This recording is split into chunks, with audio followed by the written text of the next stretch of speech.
Yun guys, sa magandang umaga, meron tayong gagawin guys ito. Ayaw na mag-power guys. May machine tayong binaba dito na ayaw mag-power.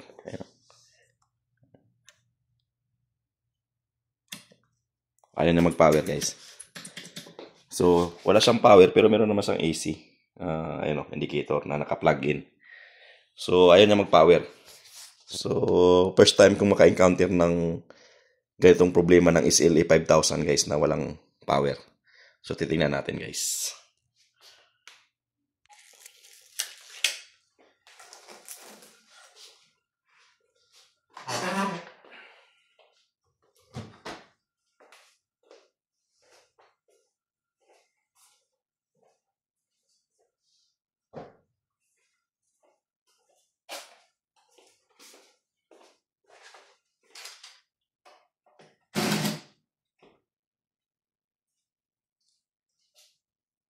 Putik yan.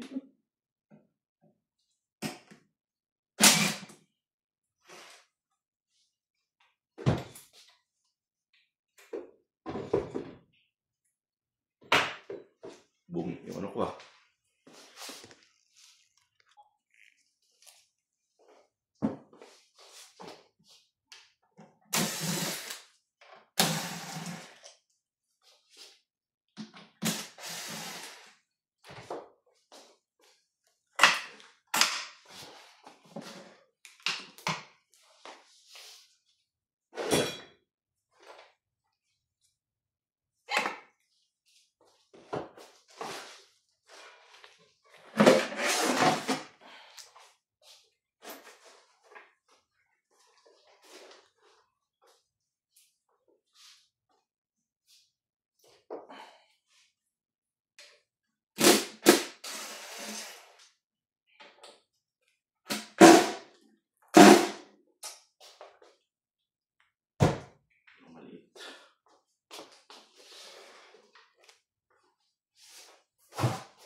So, mainit naman yung kanyang power supply.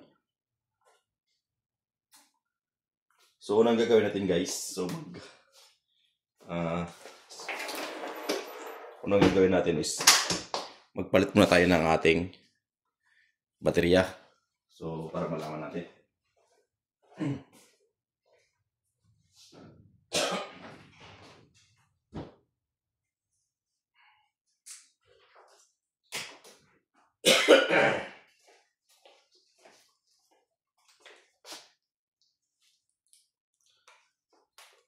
So, check natin yung baterya ng CMOS. Kung okay ba siya.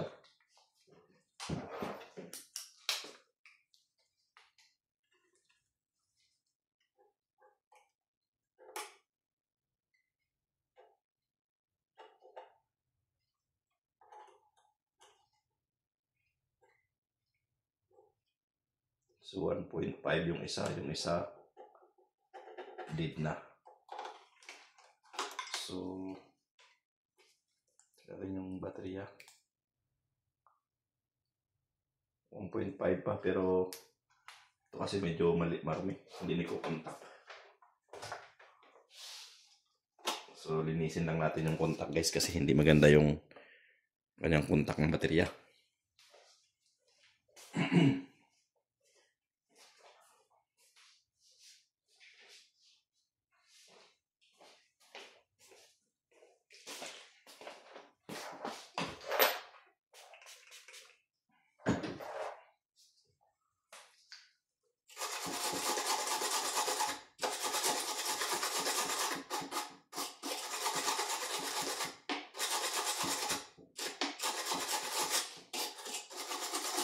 So ito yung sa CMOS battery guys. Oh.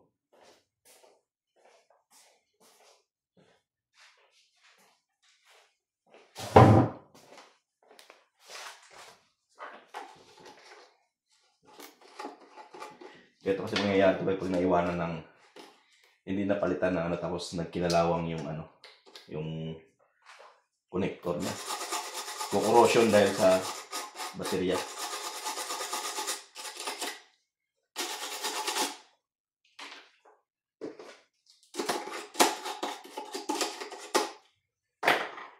So okay pa naman yung baterya niya.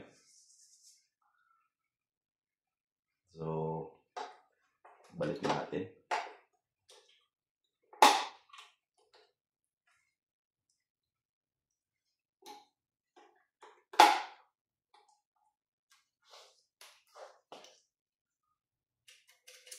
So wala pa rin sa power. So okay yan. Ngayon guys, ang gagawin natin is magpalit tayo ng baterya.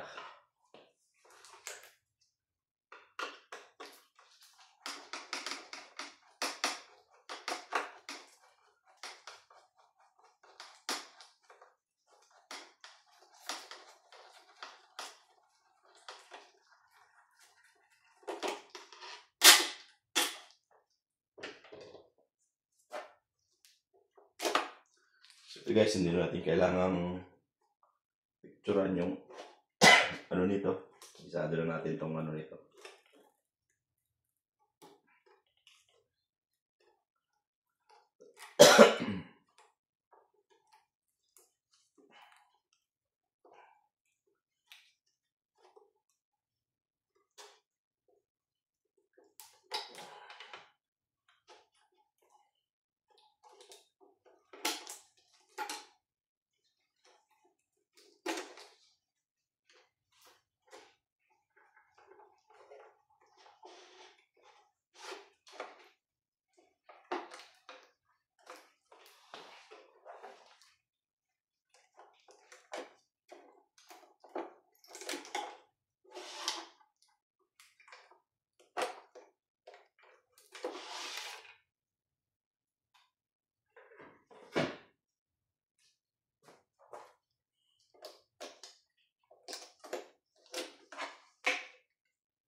So ganito kahirap yung guys, pagpalit ng baterya ng SLA na 5,000. Pero yung 6,000 nila guys, madali na lang, dito lang sa gilid. Hindi mo nabubuksan yung buo. Pero ito kasi, kailangan buksan ng buo.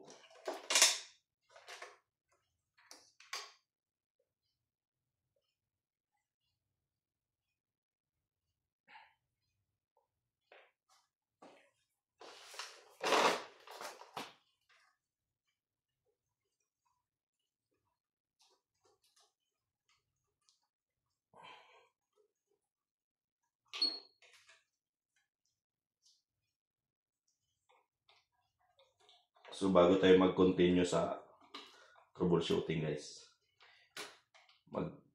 palit na lang muna tayo ng baterya. Kasi ito yung mga common issue nito eh.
So ito guys, kailan ito pinalitan?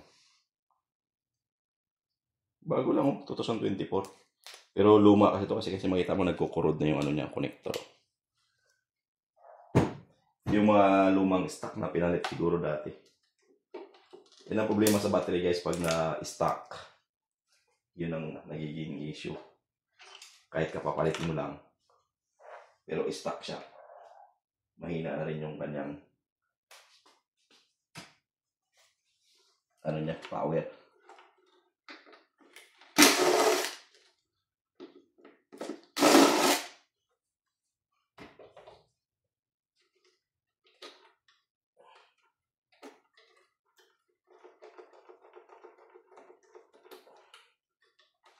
Pero ang pinagtataka ko bakit hindi siya gumana. Kahit power. Alam ko kasi ito gumagana to kahit wala siyang baterya. Kahit dead yung baterya niya, gagana dapat. Pero ngayon, pinagtataka ko bakit hindi siya gumana. Na wala siyang, may battery naman siya pero hindi lang naka-connect. Pero bakit hindi gumagana? Ayan. So, ano kung bagong dating ito guys. Ito bago, kararating lang to. Ayan. Kararating lang tong tatlong battery. So, palitan natin.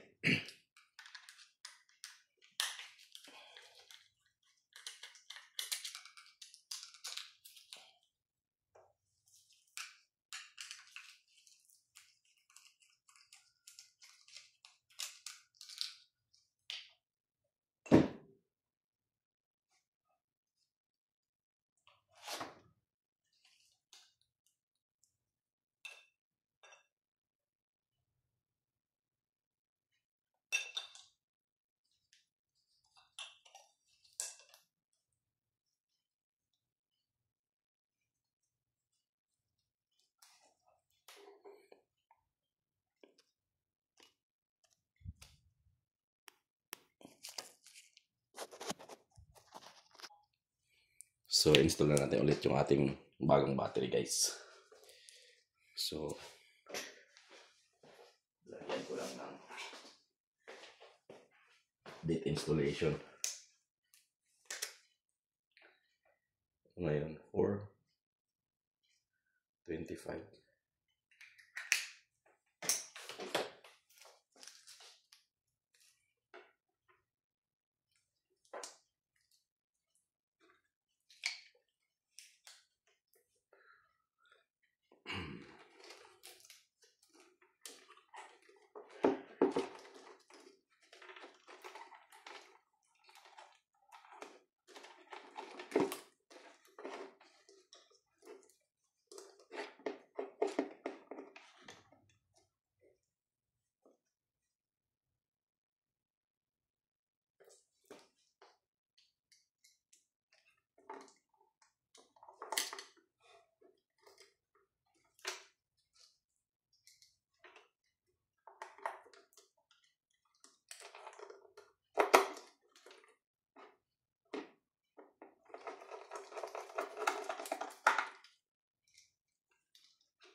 So yan guys, naikabit na natin yung ating. So double check lang natin. Naikabit na natin yung ating battery. So balikin natin yung ating board.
So naikabit na natin.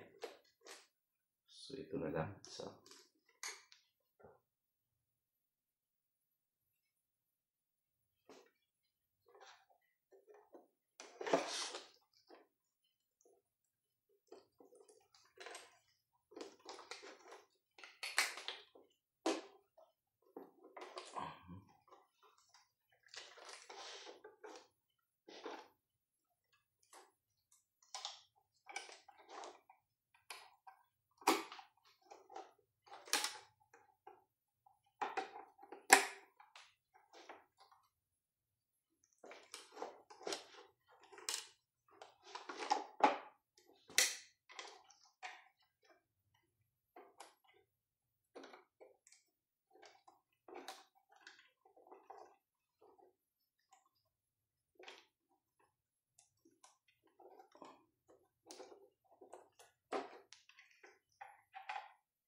So naikabit na natin.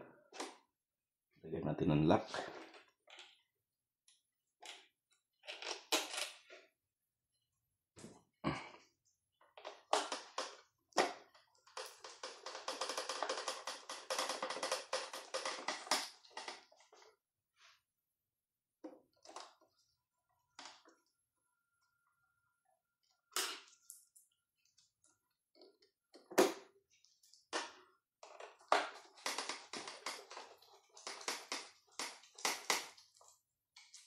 So ayan guys, so nakabitan na ng baterya. So nakakabit na yung baterya natin. Nakabit ko na ba yung isa doon? Yung pula. Kalimutan ko pala.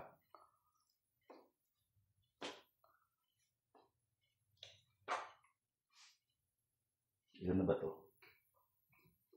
2, 4, 6. Tama. So, 2, 4, 6. So, naikabit ko na guys kasi dito na yung mga ano niya. So, try natin i-on. Wala. So, i-power natin.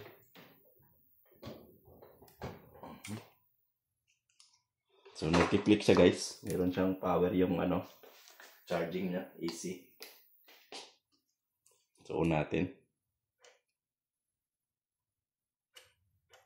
So, wala pa rin siyang power guys. Bago na yung baterya.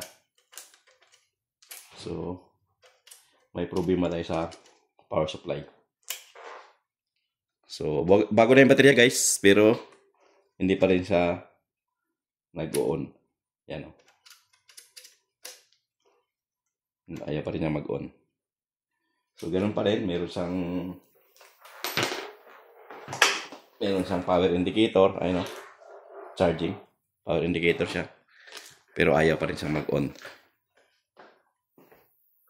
So, may problema tayo sa either your power supply o yung pinaka-system mismo.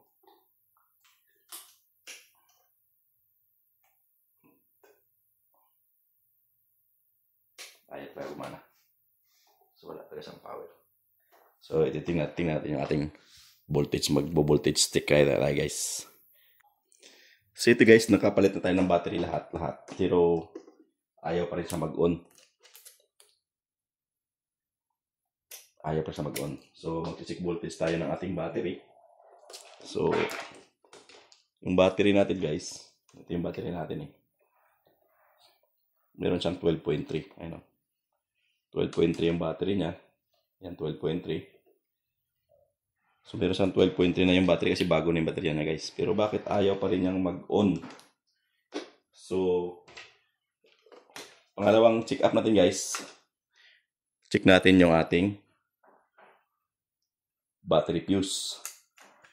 Pero, dito pa lang guys, makikita mo na meron naman siyang voltage. So, wala tayong issue sa battery fuse na yan. Wala tayong issue kasi kung may issue tayo sa battery fuse, dito pa lang sa connector na to ng battery, wala dapat voltage dyan. Pero meron. So, ito yung battery fuse natin guys. Ito. Yan. So, nakikita mo na may sound siya pag tinanggal. So, ibig sabihin, okay yun. So, okay yung battery fuse natin. Walang problema. Kasi tiyan mo, pag tinanggal mo yung battery fuse na yan, pag sinukat mo yan ito, wala. Ayun o. Ayan. So, wala yan na, as in. Pag sinukat mo yan dito, guys, 0 volts. Ayan, 0 volts siya. So, wala siyang voltahe. So, meaning, okay yung fuse natin. Yan o. Kasi may na tayo. Ang problema din, bakit ayaw siyang mag-on. So, pangalawang check natin, guys, is i-check natin yung ating main power supply. So, ito kasi yung battery na to, ito yung sa charging. So, tanggalin natin yung battery. So, ito yung sa battery. Check natin yung battery niya, kahit nakatanggal.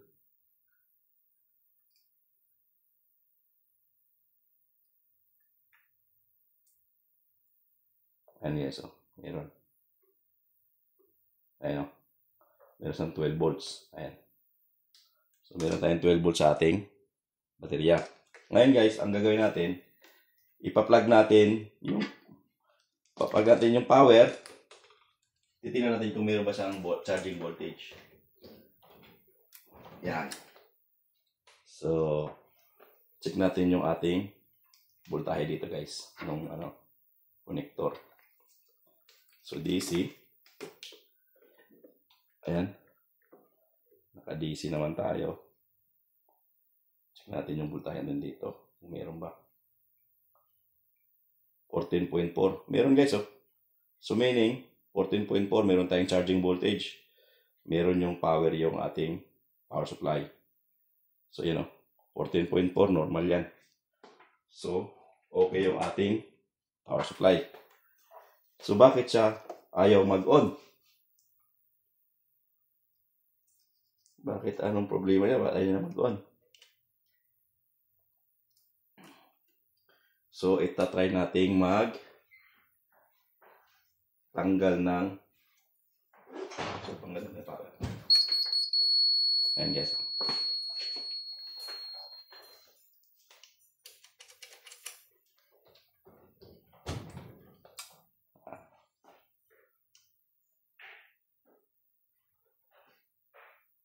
Wala rin. Kahit power lang siya guys. Ayaw din na mag-on. Ayan o.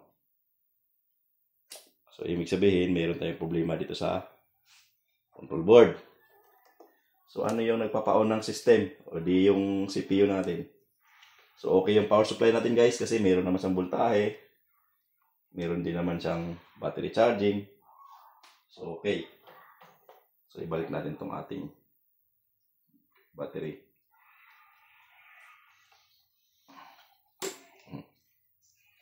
So, alam na natin.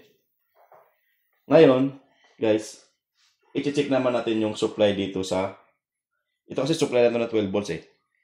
Bago tayo mag-proceed dito sa ating mainboard, so i-check muna natin yung voltahe nitong ating power supply ng nagsusupply sa ating computer, CPU. Ito yung CPU natin eh. Ito yung ating CPU board eh. Napakaliit na lang. Ito yung pinaka-PC natin sa ibabaw. So, meron niyang supply na 5 volts, meron niyang 12 volts, meron din niyang 11 volts, meron din niyang 7 volts. Kasi as in, nagpapaswitch niya eh. Para na din sa computer yan eh, no? Kung makita mo yung power supply niya. Parang sa computer lang din yan. Ayun, no? Ngayon, nagpapaswitch nitong computer, ito mismo yung main. So, i-check natin kung meron ba tayong 5 volts, meron ba tayong 12 volts. Yan.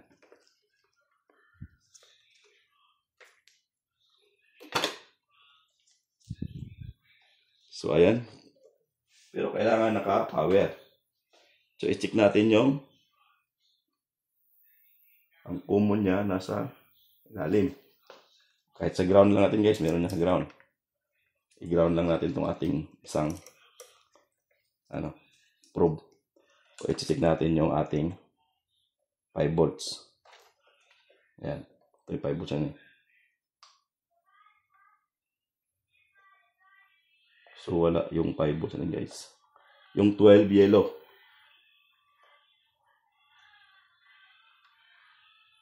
Wala din.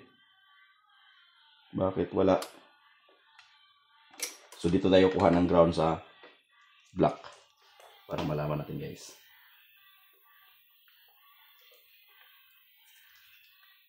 Ito yung red niya. Ito. Ito yung red niya.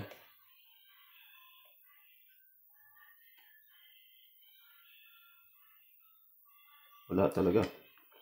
Kahit sa body ground.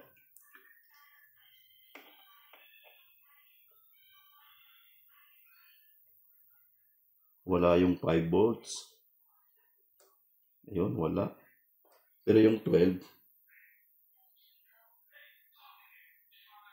Wala rin yung 12 ah.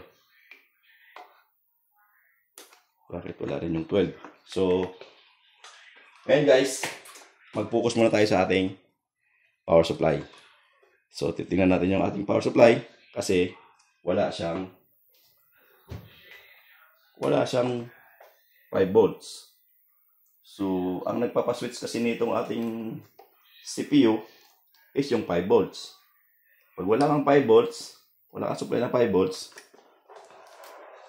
wala ka talagang supply. So, tanggalin natin yung ating power supply guys. Hilain muna natin yung power supply natin. Pero, hindi ko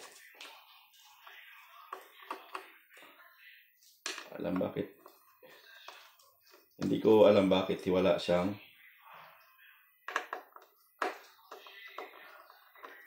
5 volts.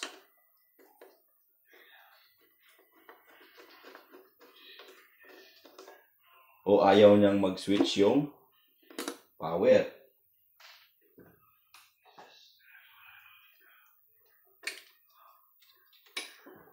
Ganyan. So, hilain natin yung ating power supply. So, ito yung ating power supply. Ngayon, tanggalin natin to. Yung connector niya.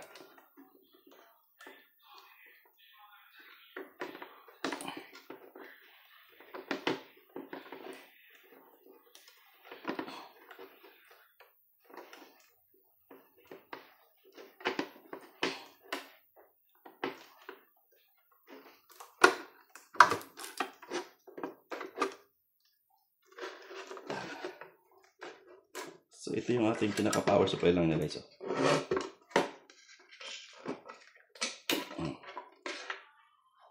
So, ito lang yung pinaka-power supply natin. Pero sa tingin ko, mukhang okay naman.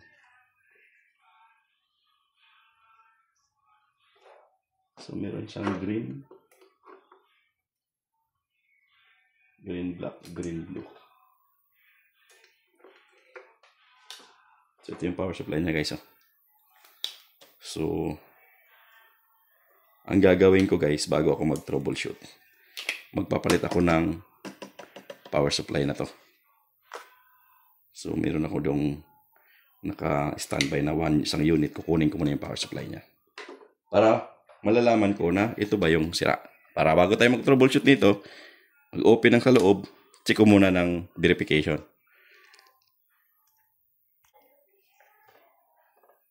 So, ito guys, para hindi na tayo manghula. So, meron akong isang power supply na gumagana. So, ito yung power supply nito guys. Ito yung itong power supply niya. So, para hindi na tayo manghuhula kung saan natin titingnan. So, kailangan nating mag-verify ng power supply muna tayo. Kung may problema ba yung power supply natin. So, ito na yung ating power supply na gumagana. So, gumagana to guys. So, pang-verify lang natin kung ang problema natin is yung power supply o mismong ating CPU board.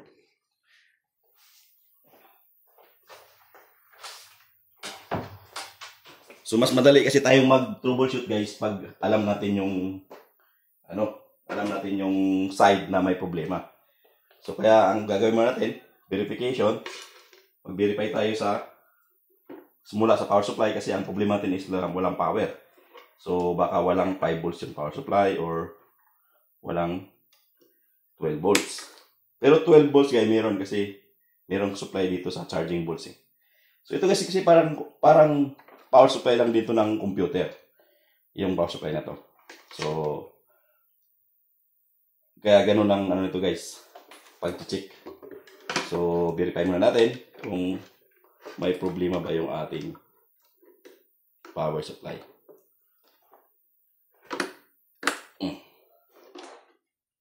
So, ayan. Kinabit na natin yung power supply.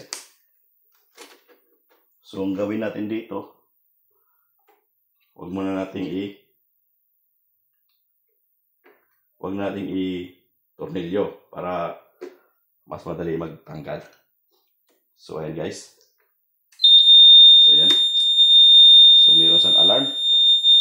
So, ibig sabihin, okay yung ating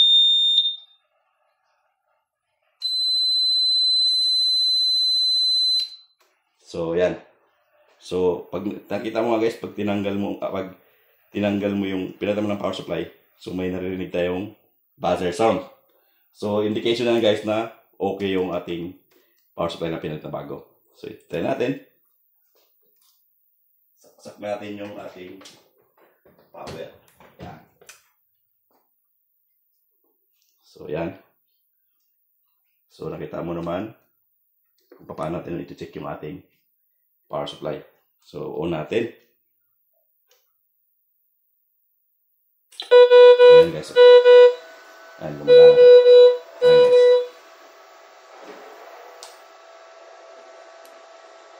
So, ayan guys. Gumagana siya. Nagpa-power. Nagpa-power yung ating power supply computer. Ayan. Nagpa-power yung ating computer, pero ang problema natin is walang display. So, wala siyang display. Anong problema natin? Bakit walang display? So, meron din tayong problema. Bakit walang display?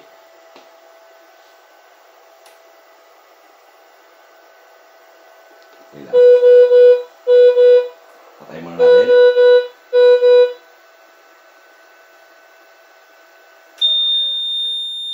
So, namamatay naman siya. So, ang issue natin is yung display naman. So, ganito karaming problema nitong machine na to. So, wala tayong display. So, saan ba gagaling yung display?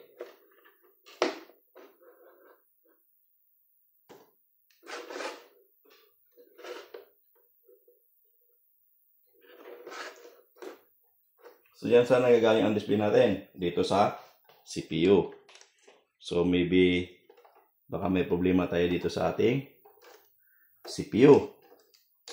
So, verify lang natin yung mga connection. Oh, okay ba? Okay naman. So, may issue rin tayo dito guys sa ating CPU.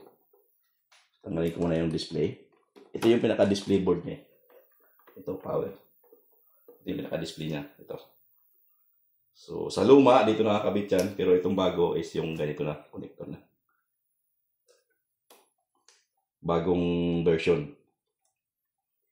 So, ito yung problema natin guys. Wala pa rin display. Ayusin natin yung battery natin. Ayusin natin yung ating connector. Kasi medyo inalawang itong isa na to eh. Linisin ko lang yan guys.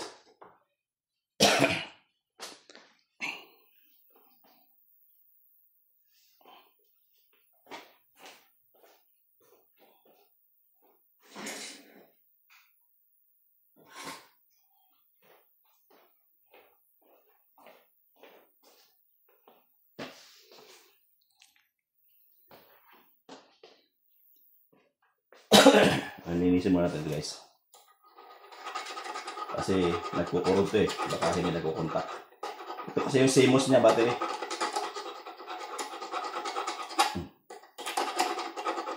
Kunting liha lang. Tapos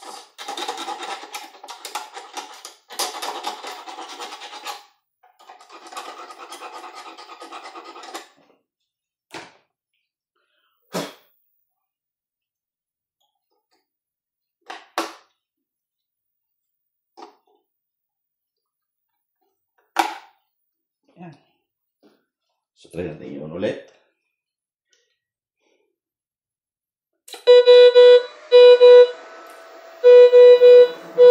So, dapat siya may display. Ayun. Ayun na guys. Oh. May display na siya. Ayan guys. Oh. So, ang problema nun is yung corrosion dito sa ating baterya. Ayan. Corrosion. Yung walang display, yung corrosion ng ating baterya dito sa CMOS niya. So, okay na. So, ayan guys. Oh. Yan. Gumagana na siya.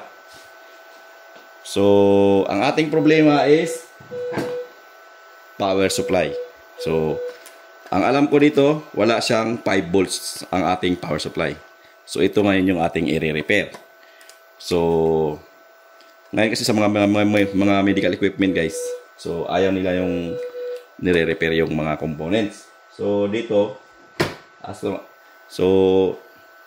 dito, bago ako o-order ako ng power supply. Pero pang samantala, i-repair ko muna siya. Kung kaya ko namang ma-repair, pwede ko siyang gamitin basta quality control ko lang siya.